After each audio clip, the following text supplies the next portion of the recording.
Morning class. How are you? I hope you all are fit and fine in your work and doing your job in very well manner. So dear student, today we are going to discuss our next topic, which is from application of derivative and which is increasing and decreasing function. In this topic, we are going to discuss about monotonic function, increasing function, decreasing function, strictly increasing function and strictly decreasing function. So we are going to learn all these topics step by step, okay, one by one. So first we will discuss what is a monotonic function, okay. So let us start.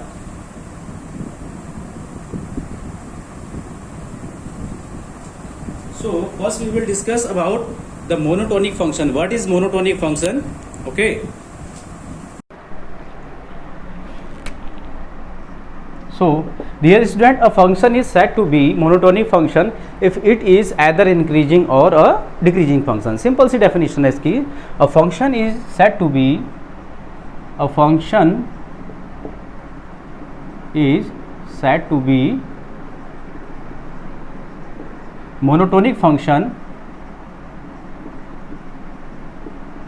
monotonic function if it is increasing or decreasing function.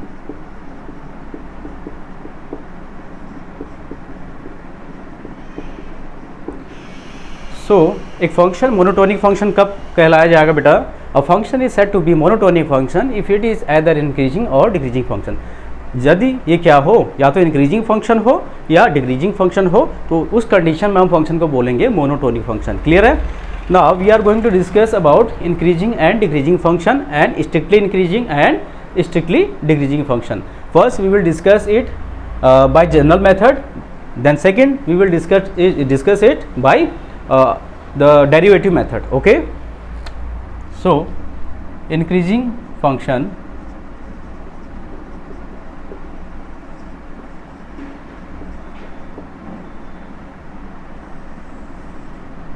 here decreasing function,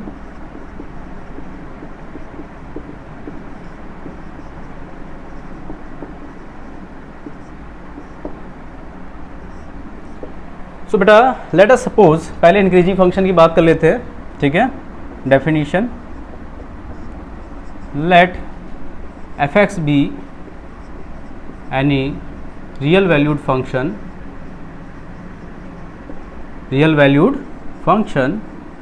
okay, so what do you mean by real valued function? बेटा एक function कब real valued function होगा? जब इसका domain और range दोनों क्या हो, दोनों रियल हों या फिर रियल नंबर्स के सबसेट हों. Okay, then the function is said to be real valued function. So let f x be any real valued function and let I be any interval from its domain. जो function आपको given है उसके domain में से हमने कोई एक small interval क्या उठा लिया बेटा? कोई एक स्मॉल इंटरवल आई हमने ले लिया. Then if x1, x2 be any two element from this interval such that, किस तरीके से होंगे दोनों? x1 is less than x2, imply क्या करते हैं? f of x1 is less than equal to f of x2, then the function is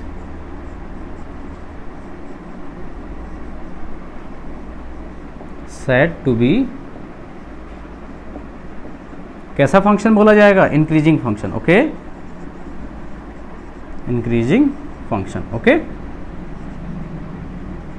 तो ध्यान से देखिए बच्चे, एक फंक्शन कब इंक्रीजिंग फंक्शन बोला जाएगा? इफ एफ एक्स भी any real valued function. F x कोई एक ऐसा फंक्शन है जो रियल वैल्यूड है. इट मीन्स दैट इसका डोमेन और रेंज दोनों रियल नंबर्स है या फिर सेट ऑफ रियल नंबर्स के सबसेट हैं. तो उस कंडीशन में अगर मैं कोई एक इंटरवल आई ले रहा हूँ, कहाँ से? इसके डोमेन से. ठीक है, ये जो फंक्शन गिवन है इसके डोमेन में से मैंने कोई एक इंटरवल आई को उठाया, और किस तरीके से कि कोई दो एलिमेंट x1 और x2 जो इसके इंटरवल में बिलोंग कर रहे हैं वो किस तरीके से हो? x1 is less than x2. Okay, तो x1 जो है वो x2 से क्या है, छोटा है। देन इम्प्लाई आप क्या दिखा दें, f of x1 is less than and equal to f of x2, then the given function is said to be increasing function. Okay, आगे बात समझ में। तो डिक्रीजिंग फंक्शन को भी हम पढ़ेंगे, बट इसका ग्राफिकल एनालाइज करते हैं पहले, ठीक है। ग्राफ से समझिए इसको कैसे। This is x axis, this is y axis, okay. Suppose this is a function, graph of any function, ठीक है। ये कोई किसी फंक्शन का ग्राफ है। तो बेटा मैंने कोई 2 पॉइंट ले लिए, है ना। एक पॉइंट मैंने यहाँ पे लिया, एक पॉइंट मैंने यहाँ पे लिया। ध्यान से देखना बेटा, ठीक है। This is x1, this is x2, ठीक। अब ध्यान से देखिए, this is origin, okay, this is origin. तो देखिए आप, ओरिजिन से x1 की जो डिस्टेंस है, ठीक है, तो लेस देन यानी छोटी है ओरिजिन से x2 की डिस्टेंस की, ठीक है। x1 is less than x2 imply. तो बेटा यहाँ पे ध्यान से देखिए, y एक्सिस पे जो इस पॉइंट की लेंथ है, इस पॉइंट x1 की जो y एक्सिस पे लेंथ होगी, जनरली होता क्या बेटा, हम फंक्शन को कैसे राइट करते हैं, हम फंक्शन को लिखते हैं y equal to f x, लिखते हैं बेटा। y equal to f x होता है ना function, y is a function of x।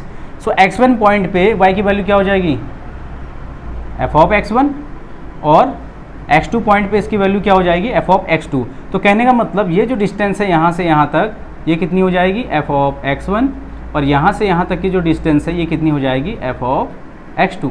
तो आप ध्यान से देखिए, देख पा रहे होंगे आप कि x1 is less than x2, then imply f of x1 is also less than f of x2, ठीक है। एक कंडीशन तो ये आ गई, है ना। x1 देखिए, x1 जो है ओरिजिन से x1 की डिस्टेंस वो छोटी है ओरिजिन से x2 की डिस्टेंस की, ठीक है। तो इम्प्लाई fx भी क्या है, छोटा है किससे, f ऑफ x2 से, ठीक है। f ऑफ x1 की लेंथ अगर आप देखें तो f ऑफ x1 की लेंथ कहाँ पे है, ये डिस्टेंस, और f ऑफ x2 की अगर डिस्टेंस देखें, ठीक है, तो f ऑफ x2 की डिस्टेंस यहाँ कहीं पे आ रही है, ठीक है। तो ये डिस्टेंस छोटी इस डिस्टेंस से। अब यहाँ पे ध्यान से देखिए, यहाँ पे जो डेफिनेशन लिखी हुई है उसमें ये लिखा है if x1 is less than x2 imply f of x1 less than as well as equal to f of x2। f of x1 f of x2 से छोटा होगा, साथ ही साथ में क्या होगा, साथ ही साथ में वो उसके इक्वल भी होगा। तो बेटा इक्वल वाली कंडीशन भी है ग्राफ में। ध्यान से देखिए आप, अगर इन पॉइंट्स की बात कर लें, ठीक है, कौन से पॉइंट की, इन पॉइंट्स की, ठीक है, या फिर इन पॉइंट्स की बात करें, तो इन पॉइंट पे अगर आप देखें ध्यान से बेटा, ठीक है, सपोज यहाँ से एक परपेंडिकुलर डाल दिया हमने और एक परपेंडिकुलर यहाँ से डाल दिया, ठीक है। थोड़ी देर के लिए बेटा इसको मान लो x3 पॉइंट, और इस पॉइंट को मान लीजिए आप x4। तो देखिए x3 is less then x4, है कि नहीं है। ध्यान से देखिए, x3 जो है वो x4 से छोटा है, but imply f of x3 equal है किसके, f ऑफ x4 से। ध्यान से देखिए, ठीक है। x3 is less then x4, x3 zero से लेके ओरिजिन तक की दूरी, x3 less than equal to less than किससे, x4 से। बट जो f ऑफ x3 है ना, इसकी लेंथ और इसकी लेंथ दोनों क्या है, सेम है। क्यों, क्योंकि वहाँ पे ग्राफ आपका कैसा जा रहा है, प्लेन जा रहा है x एक्सिस के, ठीक है, x एक्सिस के कैसे पैरेलल है, और जहाँ पे पैरेलल होगा वहाँ पे तो y एक्सिस की लेंथ इक्वल होगी ना। तो मीनवाइल कहने का मतलब ये है, कोई फंक्शन केवल इंक्रीजिंग फंक्शन कब बोला जाएगा, if x1 is less then x1 x2, कोई 2 पॉइंट होंगे उसके इंटरवल के, and if x1 is less than x2 imply f of x1 is less than f of x2, ठीक है। Now coming to the next, decreasing function, okay।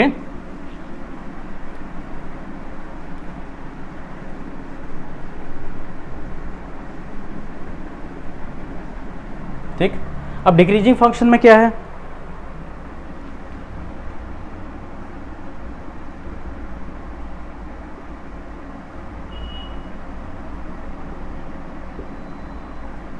फिर वही बात होगी बेटा डेफिनेशन की। अगर मैं बात करूं इसके, ठीक है, let f(x) be any real valued function and I be any interval from its domain,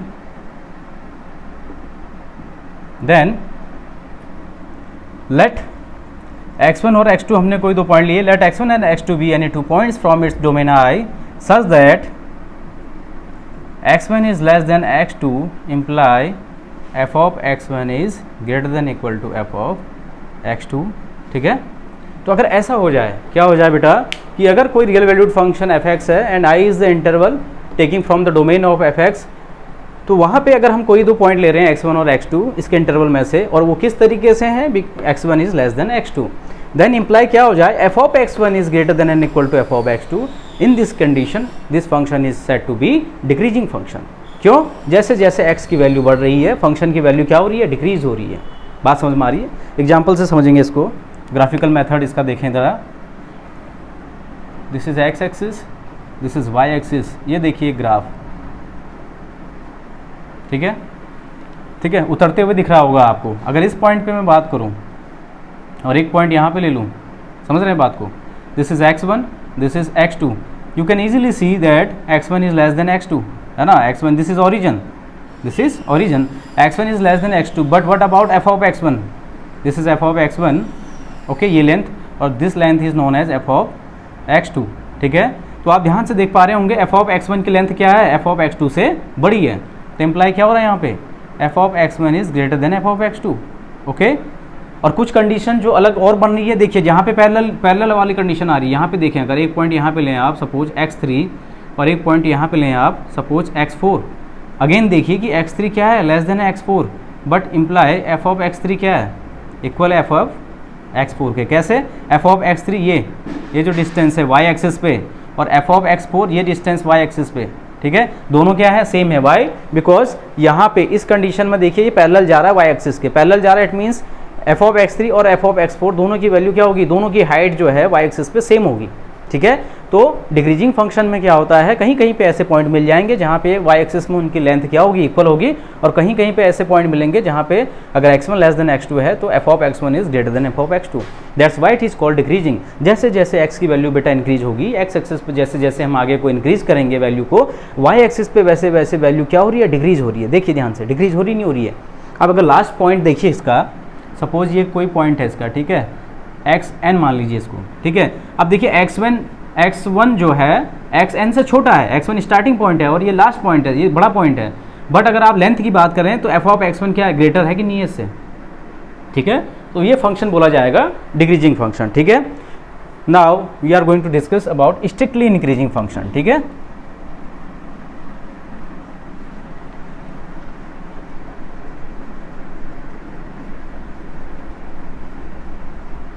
तो देखिए स्ट्रिक्टली इंक्रीजिंग फंक्शन,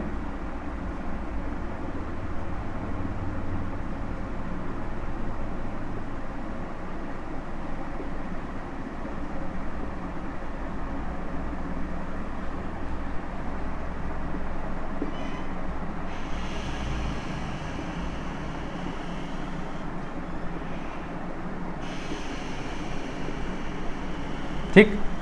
तो बेटा इसको कंपेयर करके देखेंगे, स्ट्रिक्टली इंक्रीजिंग फंक्शन को देखिए पहले, ठीक है ना। ग्राफ देखिएगा इसका,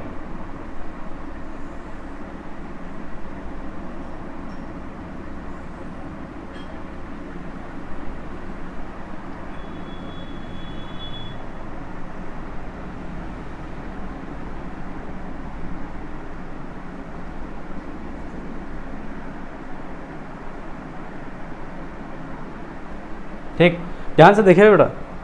स्ट्रिक्टली इंक्रीजिंग फंक्शन की पहले मैं डेफिनेशन लिख दे रहा हूँ, फिर मैं इसको क्लियर करूँगा आपको, ठीक है ना। तो डेफिनेशन क्या है इसकी, F x be any real valued function,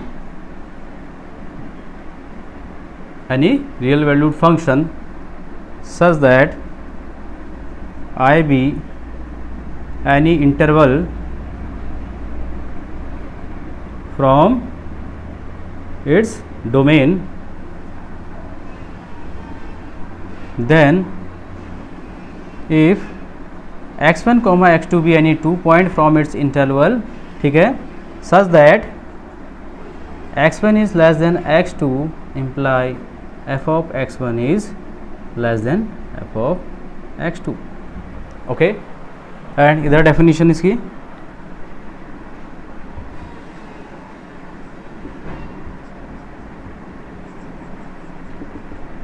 f x कैसा होगा बेटा, एफ एक्स भी any real valued function, okay, F X भी एनी रियल वैल्यूड फंक्शन,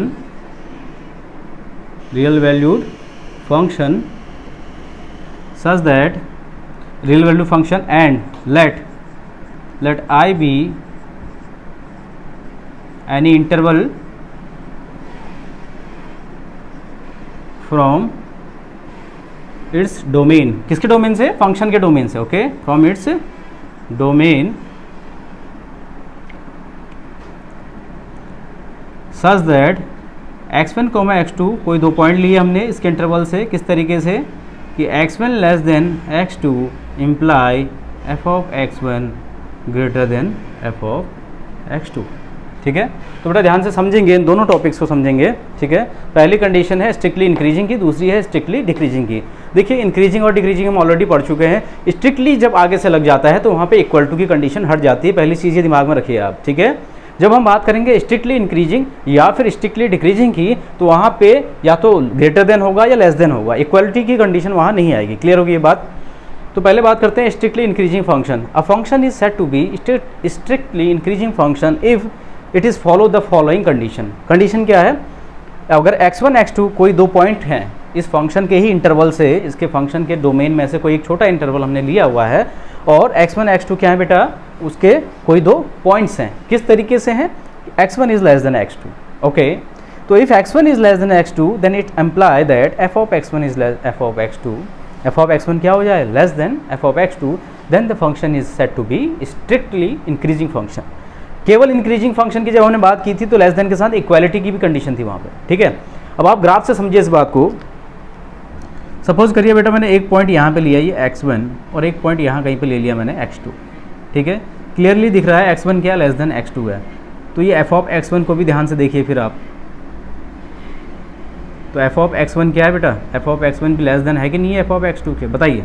ठीक है, x1 क्या है, लेस देन है x2 के, तो इस x1 पॉइंट पे जो y एक्सिस में लेंथ, f ऑफ x1 का मीन्स y एक्सिस पे जो इसकी लेंथ है, और f ऑफ x2 का मीन्स y एक्सिस पे जो इसकी लेंथ है ना। ये देखिए ये लेंथ कितनी है, ये लेंथ है f ऑफ x1, और ये जो लेंथ है यहाँ से यहाँ तक ये कितनी है, f ऑफ x2, है ना। तो देखिए आप f ऑफ x1 इतना है, ठीक है, y एक्सिस पे इसकी लेंथ, और f ऑफ x2 इतना बड़ा है। तो ठीक है, ऐसे फंक्शन को स्ट्रिक्टली इंक्रीजिंग कहेंगे। अब बात करते हैं स्ट्रिक्टली डिक्रीजिंग की। फिर वही बात, कोई दो पॉइंट ले लीजिए आप। ठीक है, suppose this is x1 and this is x2। Clearly you can see that x1 is less than x2, but what about f of x1? This is f of x1, this length, and this length is f of x2.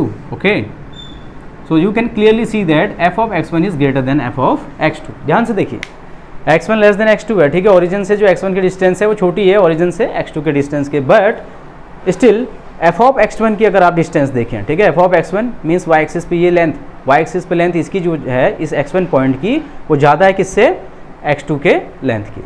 ठीक है, तो ऐसी condition जब होगी तो वो कहलाया जाएगा स्ट्रिक्टली डिक्रीजिंग फंक्शन। ठीक है, pause the video and take the screenshot.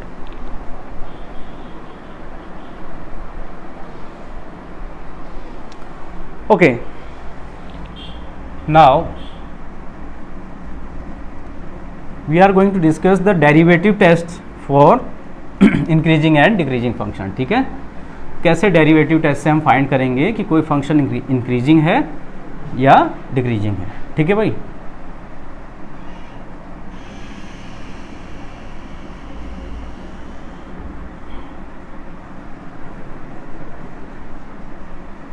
चलिए डिस्कस करते हैं इसके बारे में। Necessary and sufficient condition for a function to be increasing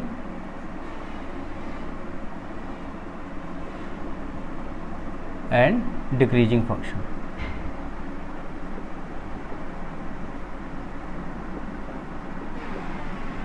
necessary और सफिशिएंट कंडीशन क्या होगी किसी फंक्शन के इंक्रीजिंग या डिक्रीजिंग फंक्शन होने के लिए। ठीक है, तो इसको हम देखेंगे। ठीक है, बड़े ध्यान से देखना बेटा। पहली कंडीशन क्या है, a function is said to be a function f x is said to be, क्या बोला जाएगा बेटा, a function f(x) is said to be strictly increasing function, strictly increasing या फिर इंक्रीजिंग, कुछ भी बोल लीजिए, या फिर इंक्रीजिंग फंक्शन, ठीक है, स्ट्रिक्टली इंक्रीजिंग या फिर increasing function in any interval a comma b if f dash x is greater than 0 for all x belongs to a comma b। ठीक, क्या लिखा है बेटा, ध्यान से देखिए इसको। अ फंक्शन एफ एक्स कैसा, रियल वैल्यू डी होगा, तो a function f x is said to be strictly increasing या फिर increasing function in any interval a comma b, open interval a comma b, if f dash x is greater than 0। इसको पढ़ते हैं बेटा for all value of x belongs to this open interval. इसके कहने का मतलब है इस ओपन इंटरवल के हर एक पॉइंट के लिए अगर इस गिवन फंक्शन का जो डेरिवेटिव है वो क्या हो, 0 से बड़ा हो, तो इस इंटरवल में ये फंक्शन कैसा बोला जाएगा, इंक्रीजिंग या फिर स्ट्रिक्टली इंक्रीजिंग बोला जाएगा। आगे बात समझ में। दूसरा point, f x is said to B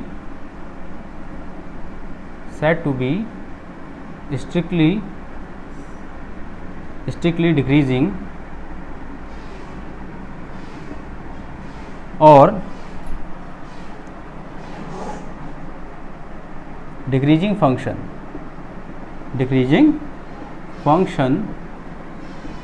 if, कब बोला जाएगा बेटा, एफ डैश एक्स क्या हो जाए, less than 0 for all value of x belongs to this open interval a comma b. Okay, दोनों कंडीशन को एक साथ देखिए, ठीक है। ये आपको ओपन इंटरवल दिया होगा ए कोमा बी, ठीक है। तो अगर इस गिवन फंक्शन का, जिस फंक्शन को हमने स्ट्रिक्टली इंक्रीजिंग या स्ट्रिक्टली डिक्रीजिंग प्रूव करना है, इस गिवन फंक्शन का जो डेरिवेटिव है वो इस इंटरवल के हर एक पॉइंट के लिए क्या हो, ग्रेटर देन 0 हो तो स्ट्रिक्टली इंक्रीजिंग हो जाएगा, और लेस देन 0 हो तो क्या हो जाएगा, स्ट्रिक्टली डिक्रीजिंग या डिक्रीजिंग फंक्शन बोला जाएगा। आगे बात समझ में, ठीक है। स्ट्रिक्टली डिक्रीजिंग और डिक्रीजिंग कब बोला जाएगा, जब इसका डेरिवेटिव क्या हो जाए, लेस देन 0 मीन्स निगेटिव, है ना, और डेरिवेटिव अगर ग्रेटर देन 0 है यानी कैसा, पॉजिटिव। अगर इसी को मैं और आगे एक्सप्लेन करूं तो एफ डैश एक्स क्या हो जाना चाहिए बेटा, पॉजिटिव हो जाना चाहिए। कैसा होना चाहिए, पॉजिटिव। और इस कंडीशन में अगर मैं देखूं तो F dash x should be negative. कैसा होगा ये, नेगेटिव होगा, ठीक है। किस कंडीशन में, स्ट्रिक्टली डिक्रीजिंग या फिर डिक्रीजिंग फंक्शन की कंडीशन में। तो इन दोनों चीज़ों को बेटा ध्यान से समझिए, ठीक है। अब इसका ग्राफिकल रिप्रेजेंटेशन देखिए, ग्राफ से इसको कैसे समझेंगे कि डेरिवेटिव का टेस्ट कैसे हम कर पाएंगे, ठीक है। ग्राफ से समझने की कोशिश करेंगे इसको, ठीक है।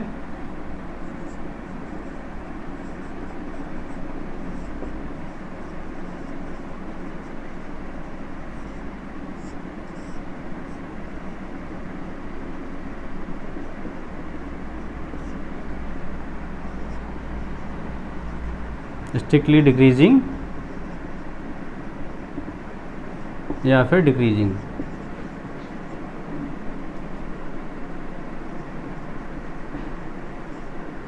ठीक। ध्यान से देखना बेटा, हाँ। Suppose this is a curve x y axis, ठीक, ठीक है। ये कोई कर्व बेटा, ठीक है, y is equal to f of x, ठीक। अब इस कर्व के बेटा किसी भी पॉइंट पे, ठीक है, इस कर्व के किसी भी पॉइंट पे आप एक टेंजेंट ड्रॉ करिए। क्या करिए, टेंजेंट ड्रॉ करिए किसी भी पॉइंट पे। सपोज मैंने यहाँ पे कोई पॉइंट ले लिया बेटा P, और मैंने एक टेंजेंट ड्रॉ किया यहाँ पे, ठीक है। क्या किया, टेंजेंट ड्रॉ किया, ठीक है। दिस इज अ टेंजेंट, ठीक है। इस P पॉइंट पे ये क्या है, इसका टेंजेंट है। क्या है बेटा, टेंजेंट। तो आप ध्यान से देखिए, आपका जो टेंजेंट है वो with the positive direction of x axis anti clockwise कितना एंगल बनाएगा, ये थीटा। ये जो एंगल थीटा बनाएगा ये कैसा होगा, एक्यूट होगा कि नहीं होगा, यस और नो, ये बताओ बेटा।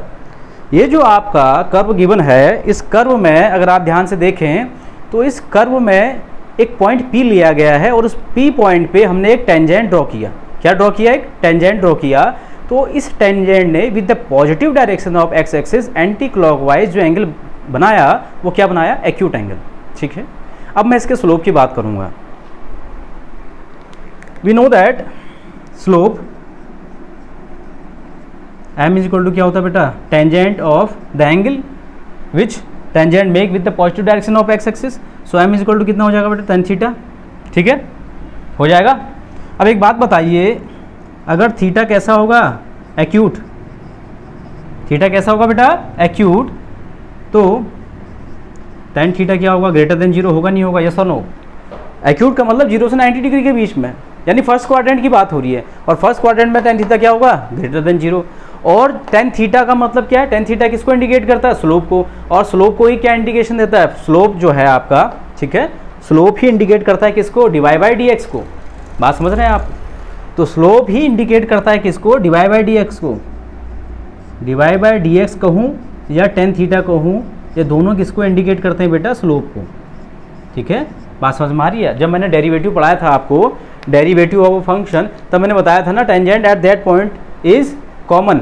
तो मैंने लेफ्ट हैंड और राइट हैंड डेरिवेटिव जब बताया था, मैंने बताया था ना, dy by D X is nothing but it is also the slope of the point, slope of the line, sorry. तो dy बाई डी एक्स और टेन थीटा कोई अलग अलग टर्म नहीं है। टेन थीटा भी स्लोप को फाइंड करने का फॉर्मेट है, कब, जब आपको एंगल थीटा पता हो, और dy बाई डी एक्स भी स्लोप को फाइंड करने का तरीका है जब आपको फंक्शन पता हो। ठीक है, तो एक बात बताइए, अगर टेन थीटा पॉजिटिव होगा तो dy बाई डी एक्स भी क्या हो जाएगा, यहाँ पे पॉजिटिव हो जाएगा। तो इसका मतलब क्या हुआ अगर थीटा एक्यूट है तो इम्प्लाई क्या करेगा ये, tan theta greater than zero, और tan theta greater than zero का मतलब क्या हो गया बेटा, dy by D X greater than zero, और dy by D X greater than zero का मतलब क्या हो गया, आपका जो डेरिवेटिव है वो ग्रेटर देन जीरो।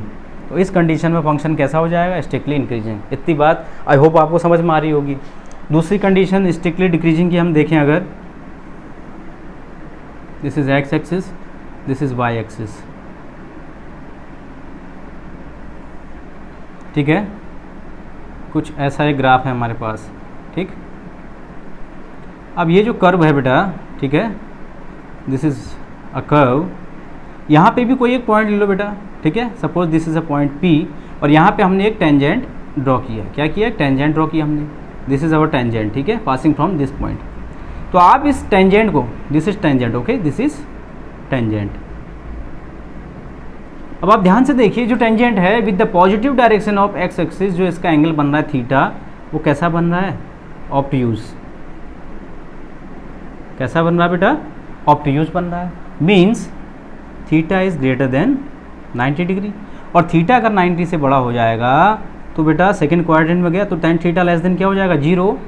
और अगर tan theta less than zero हो जाएगा तो इम्प्लाई क्या करेगा, स्लोप है ना, slope tan theta less than zero, it means that dy by D X less than zero, और यही चीज़ इम्प्लाई किसको करेगा, F dash x less than zero.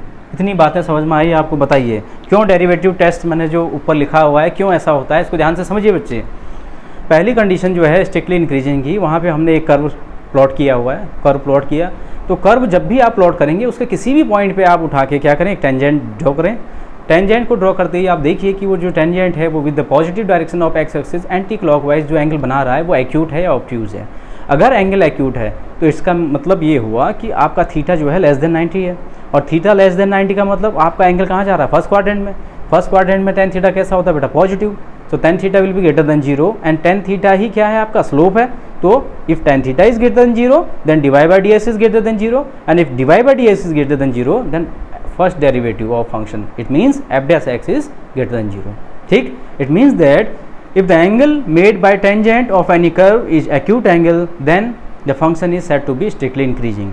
And in the second case, when the angle made by the tangent of any curve is obtuse angle, it means that theta is greater than 90, then tan theta क्या हो जाएगा, अगर theta 90 से बड़ा है, इस means ये second quadrant में जा रहा है। सेकंड क्वाड्रेंट में tan theta क्या हो बेटा, लेस देन जीरो, नेगेटिव होता है। तो इसलिए dy बाई डी एक्स क्या हो जाएगा, लेस देन जीरो, और dy by D X less than zero का मतलब क्या, F dash x is less than zero. तो this is the concept, okay, for strictly increasing और स्ट्रिक्टली डिक्रीजिंग।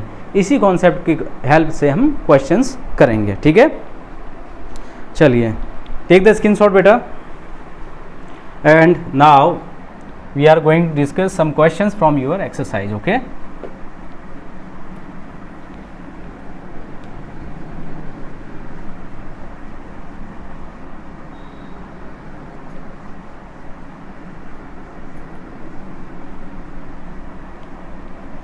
चलिए एक्सरसाइज 6.2।